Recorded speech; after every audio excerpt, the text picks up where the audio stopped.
Many nonprofit organizations are building out opportunities for people to sign up for their email list. And doing so, they are creating assets that someone would be willing to exchange their email address for an ebook, a webinar, a video.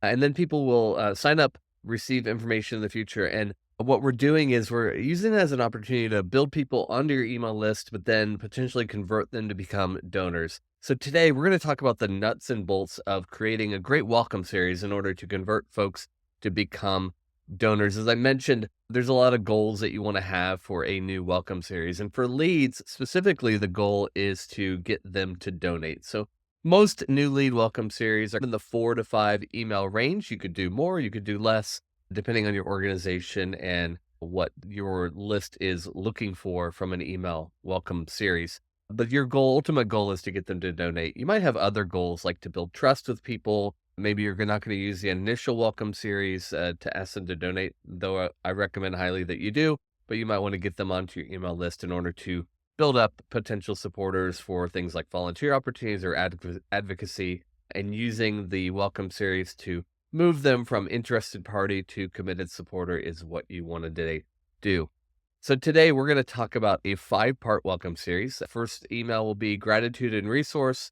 Second email will be a impact story. Third will be a video. Fourth will be a free offer. And then finally, an appeal to ask people to donate to your organization. We're going to walk through each of these and how you'll actually end up writing that email. So for email number 1, gratitude and resource, we want to thank the reader for becoming a part of your community. And then we want to provide that link to that resource, whether it's an ebook or a video. We want them to have that so that if they didn't get it in the initial sign up, that they can now receive that resource that they wanted.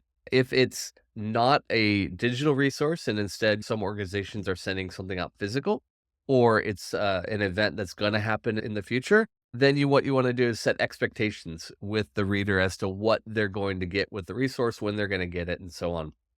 Next, you want to transfer trust. Many organizations are using third parties in order to generate the leads. So you might rent space using ads on an email list, or maybe you're putting up social media ads.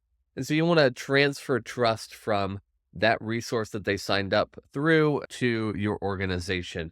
And so if you are using, let's say, a website email newsletter from a third party, and they put an ad in their newsletter for your resource, then you might want a little statement from whoever hosts that, just endorsing your organization and saying what a great organization it is to support.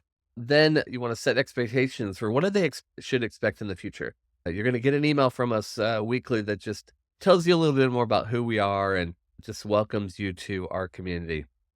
Thank the reader and then close out the email.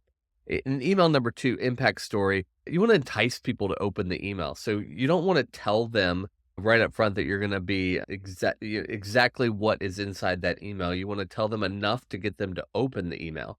I hate it when I'm looking through my inbox and I see a great subject line, and then the preview text basically gives away what is in the email, and then I don't even open it because it's not something that I'm looking for.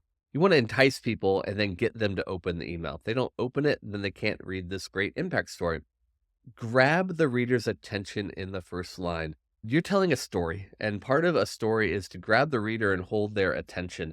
With fundraising, and when we tell an impact story, use the story of the one format. The story of the one it tells the story of one individual that was helped by one donor. If you go to nonprofitfundraising.com, there's a couple of different articles on there about story of the one. So you can go there and search, or just Google story of the one, nonprofitfundraising.com, and you'll find those great articles on how do you tell a story of the one. This is a story. Set up some drama. You're not just reciting facts of what happened. Set up some drama for what that person went through and how they were helped. And then show how a donor changed the life of that program participant. Someone just like you, the reader, changed the life of this person. And then again, thank the reader for being a part of this email series.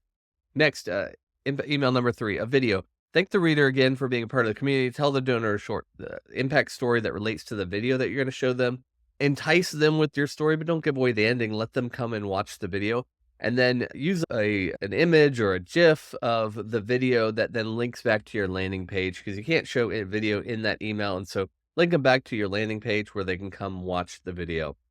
Research studies have shown that when you give someone little things, then reciprocity kicks in and they want to give back to your organization and give them a free offer of another resource that they might like. This could be a storybook, a devotional, could be 7 ways to teach your child compassion. Lots of different things that you could offer here. You might even have enough blog posts that you could form together to create a little ebook that they might be interested in. Explain the benefits of that free offer, provide a link to it, not a form. They've already signed up for your list, just a link to go download that resource. And again, thank the reader. And that's going to lead into our appeal. So we want to get the reader again, subject line that's going to entice them to open, grab their attention on that first line, share a story of the one and tell them how a donor just like them helped this person. Have a strong call to action. You're not just asking for them to stand with you. You're asking for them to give now to your organization.